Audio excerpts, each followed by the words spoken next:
ಧರ್ಮಸ್ಥಳ ಮತ್ತು ಧರ್ಮಾಧಿಕಾರಿಗಳ ವಿರುದ್ಧ ಅಪಪ್ರಚಾರ ಆರೋಪದ ಹಿನ್ನೆಲೆಯಲ್ಲಿ ಈಗ ಮಹೇಶ್ ಶೆಟ್ಟಿ ತಿಮ್ಮರೋಡಿ ವಿರುದ್ಧ ಈಗಾಗಲೇ ಎಫ್ಐಆರ್ ದಾಖಲಾಗಿದೆ. ಇದರ ಬೆನ್ನಲ್ಲೇ ಸಮೀರ್ಗೂ ಕೂಡ ಬಂಧನದ ಶಾಕ್ ಎದುರಾಗಿದೆ. ಯಾವುದೇ ಕ್ಷಣದಲ್ಲಾದರೂ ಸಮೀರ್ ಬಂಧನ ಸಾಧ್ಯತೆ ಇದೆ. ಧರ್ಮಸ್ಥಳ ಮತ್ತು ಧರ್ಮಾಧಿಕಾರಿಗಳ ಬಗ್ಗೆ ನಿಂದನೆ ಆರೋಪ, ಯಾವುದೇ ದಾಖಲೆಗಳು ಇಲ್ಲದೆ ಅಪಪ್ರಚಾರವನ್ನ ಮಾಡ್ತಾ ಇರುವಂತ ಆರೋಪ ಇದು. ಸಮೀರ್ ವಿರುದ್ಧ ಧರ್ಮಸ್ಥಳ ಪೊಲೀಸ್ ಠಾಣೆಯಲ್ಲಿ ಎಫ್ಐಆರ್ ದಾಖಲಾಗಿದೆ. ತಿಮ್ಮರೋಡಿ ಬಳಿಕ ಯೂಟ್ಯೂಬರ್ ಸಮೀರ್ಗೂ ಕೂಡ ಶಾಕ್ ಎದುರಾಗಿದೆ. ಯಾವುದೇ ಕ್ಷಣದಲ್ಲಾದರೂ ಸಮೀರ್ ಬಂಧನ ಆಗುವ ಸಾಧ್ಯತೆ ಇದೆ. ಧರ್ಮಸ್ಥಳ ಮತ್ತು ಧರ್ಮಾಧಿಕಾರಿಗಳ ಬಗ್ಗೆ ನಿಂದನೆ ಆರೋಪ ಯೂಟ್ಯೂಬ್ನಲ್ಲಿ ನಿಂದಿಸ್ತಾ ಇದ್ದಾರೆ. ನಿಂದನೆ ಮಾಡಿದ್ರೂ ಕೂಡ ಯಾವುದೇ ರೀತಿಯ ಸಾಕ್ಷಿ ದಾಖಲೆ ಇಲ್ಲದೆ ಸುಮ್ಮನೆ ಧರ್ಮಸ್ಥಳ ಮತ್ತು ಧರ್ಮಾಧಿಕಾರಿಗಳನ್ನು ಟಾರ್ಗೆಟ್ ಮಾಡಿ ಆರೋಪಗಳನ್ನು ಮಾಡ್ತಾ ಇದ್ದಾರೆ ಅನ್ನುವ ವಿಚಾರಕ್ಕೆ ಸಂಬಂಧಪಟ್ಟಂತೆ ಧರ್ಮಸ್ಥಳ ಪೊಲೀಸ್ ಠಾಣೆಯಲ್ಲಿ ಸಮೀರ್ ವಿರುದ್ಧ ಎಫ್ಐಆರ್ ದಾಖಲಾಗಿದೆ. ಇದೇ ಕಾರಣಕ್ಕಾಗಿ ಯಾವುದೇ ಕ್ಷಣದಲ್ಲಾದರೂ ಸಮೀರ್ ಬಂಧನ ಆಗುವ ಸಾಧ್ಯತೆ ಇದೆ. ಸಮೀರ್ ಯೂಟ್ಯೂಬ್ನಲ್ಲಿ ಒಂದಿಷ್ಟು ವಿಡಿಯೋಗಳನ್ನು ಮಾಡಿದ್ದ. ಈ ಹಿಂದೆ ಸೌಜನ್ಯ ಪ್ರಕರಣಕ್ಕೆ ಸಂಬಂಧಪಟ್ಟಂತೆ ಶುರುವಾದಂತಹ ವಿವಾದ ಇಲ್ಲಿಯವರೆಗೂ ಕೂಡ ಮುಂದುವರಿತಾ ಬಂದಿದೆ.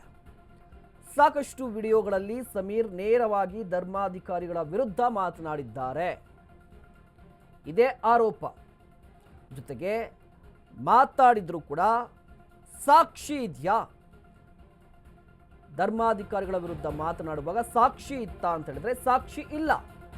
ಆದರೂ ಕೂಡ ಆರೋಪವನ್ನ ಮಾಡಿದ್ದಾರೆ, ಅಪಪ್ರಚಾರವನ್ನ ಮಾಡಿದ್ದಾರೆ. ಯೂಟ್ಯೂಬರ್ ಸಮೀರ್ ವಶಕ್ಕೆ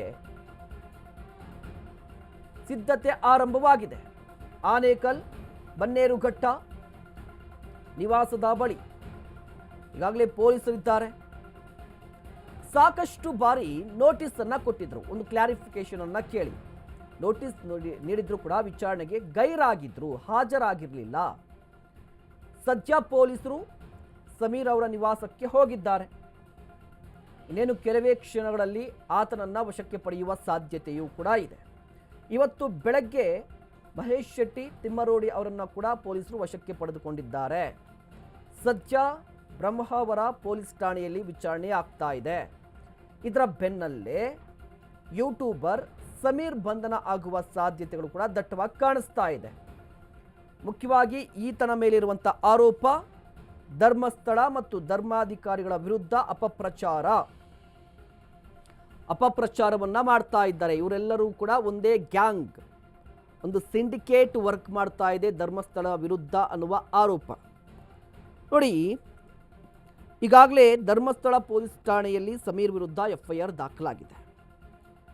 ಎಫ್ಐಆರ್ ದಾಖಲಾದ ಬೆನ್ನಲ್ಲೇ ಒಂದಿಷ್ಟು ನೋಟಿಸನ್ನು ಕೂಡ ಕೊಟ್ಟಿದ್ರು. ನೋಟಿಸ್ ಕೊಟ್ಟಿದ್ರೂ ಕೂಡ ವಿಚಾರಣೆಗೆ ಹಾಜರಾಗಿರಲಿಲ್ಲ. ಸಮೀರ್ ವಿಚಾರಣೆಗೆ ಹಾಜರಾಗಿರಲಿಲ್ಲ. ಸೊ ಈಗ ಆತನ ನಿವಾಸಕ್ಕೆ ಪೊಲೀಸರು ಹೋಗಿದ್ದಾರೆ. ಯಾವುದೇ ಕ್ಷಣದಲ್ಲಾದರೂ ಆತನನ್ನ ವಶಕ್ಕೆ ಪಡೆಯುವ ಸಾಧ್ಯತೆ ಇದೆ. ಸಮೀರ್ ಈ ವ್ಯಕ್ತಿಯನ್ನ ವಶಕ್ಕೆ ಪಡೆಯುವ ಸಾಧ್ಯತೆಗಳು ದಟ್ಟವಾಗಿ ಕಾಣಿಸ್ತಾ ಇದೆ. ಅಲ್ಲಿಗೆ ಇಷ್ಟು ದಿನಗಳ ಕಾಲ ನಡೀತಾ ಇದ್ದಂಥ ಆರೋಪ ಪ್ರತ್ಯಾರೋಪ, ಧರ್ಮ ಯುದ್ಧ ಅಧರ್ಮ ಯುದ್ಧ, ಎಲ್ಲ ವಿಚಾರಗಳಿಗೆ ಸಂಬಂಧಪಟ್ಟಂತೆ ಒಂದು ತಾರ್ಕಿಕ ಅಂತ್ಯ ಏನಾದರೂ ಸಿಗುವಂತಹ ಲಕ್ಷಣಗಳು ಕೂಡ ಕಾಣಿಸ್ತಾ ಇದೆ. ನೋಡಿ, ಒಂದು ಪ್ರಶ್ನೆ ಇದೆ. ಏನು ಎಲ್ಲರೂ ಸಾಮಾನ್ಯವಾಗಿ ಮಾತನಾಡ್ತಾ ಇದ್ರು, ಸಮೀರ್ ಯೂಟ್ಯೂಬರ್, ಆತನ ಬಳಿ ಸಾಕ್ಷಿ ಇದ್ರೆ ಕೋರ್ಟ್ಗೆ ಹೋಗಬೇಕು, ಅದನ್ನ ಬಿಟ್ಟು ಸೋಷಿಯಲ್ ಮೀಡಿಯಾದಲ್ಲಿ ಅಪಪ್ರಚಾರ ಯಾಕೆ ಅನ್ನುವ ಪ್ರಶ್ನೆಗಳು.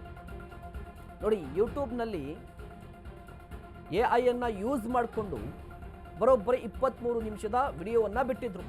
ದೂತ ಸಮೀರ್ ಎಂಬ ಯೂಟ್ಯೂಬ್ ಚಾನಲ್ ಅದು. ಹೋರಾಟದ ಹೆಸರಲ್ಲಿ ದಾಖಲೆಗಳು ಇಲ್ಲದೆ ಅಪಪ್ರಚಾರವನ್ನ ಮಾಡ್ತಾ ಇದ್ದಾರೆ.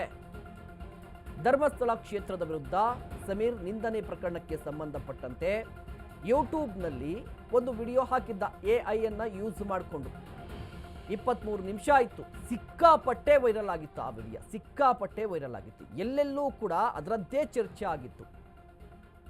ಸಮೀರ್ ಮಾಡಿದಂಥ ಆ ವಿಡಿಯೋ ಬಗ್ಗೆ ರಾಜ್ಯದಾದ್ಯಂತ ಚರ್ಚೆ ಆಗ್ತಾ ಇತ್ತು.